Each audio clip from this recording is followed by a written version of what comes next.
A traffic stop turns deadly, but not because of violence. A Cordova man says his elderly mom died in the backseat of his truck while he was getting a traffic ticket. Memphis has been talking about this one. The driver's name is Wayne Abels, and he tells Eyewitness News tonight he was driving his mother to the hospital when he was pulled over by a Shelby County Sheriff's deputy.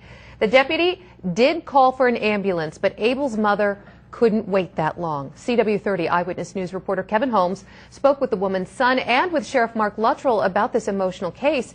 Kevin, what do we know about the deputy who ticketed the driver, and has he been disciplined?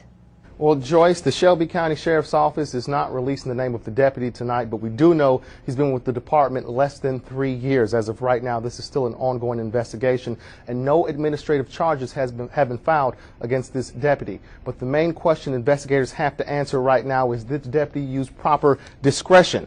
Wayne Abels says he was less than a mile away from St. Francis Hospital, which is on Germantown Parkway near Wolf Chase Galleria. That's where he was pulled over. He was pulled over because of expired tags. Abels says he asked the deputy to follow him to the hospital and write the ticket there, but the deputy declined. Now, his 83-year-old mother suffers from severe breathing problems, and Abels claims his mother died in the back of his truck. On top of that, Abels says the deputy showed no remorse.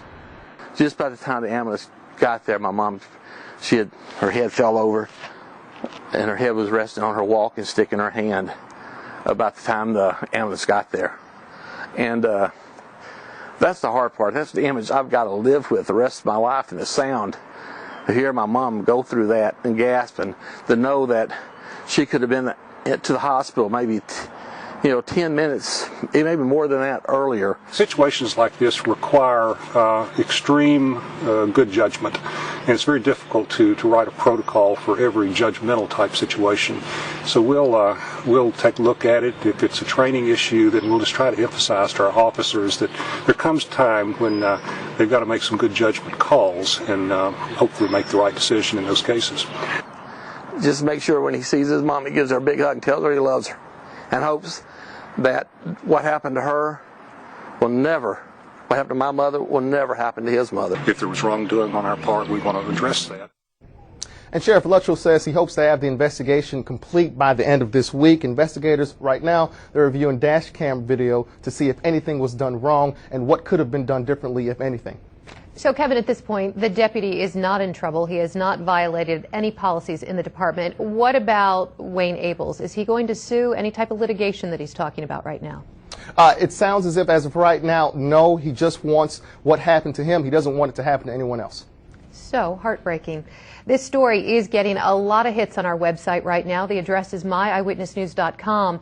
New tonight at 9, here's what Eyewitness News viewers have to say about this. Shelby writes us, quote, "It is sickening to know the law allows people like Janice Fullalove to drive for the blank of it, even though her driver's license was revoked. While the Shelby County Sheriff's deputy had the right to stop the driver, he should have had a soul and allowed this man to continue on to the hospital. Now he has to live knowing he caused the elderly woman to die."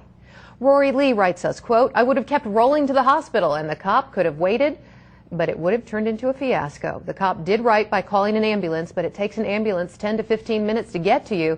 The lady, bless her soul, was chronically ill. The cop should have made a better call." You can read all the comments about this story and leave your own. Just head to our website, myeyewitnessnews.com.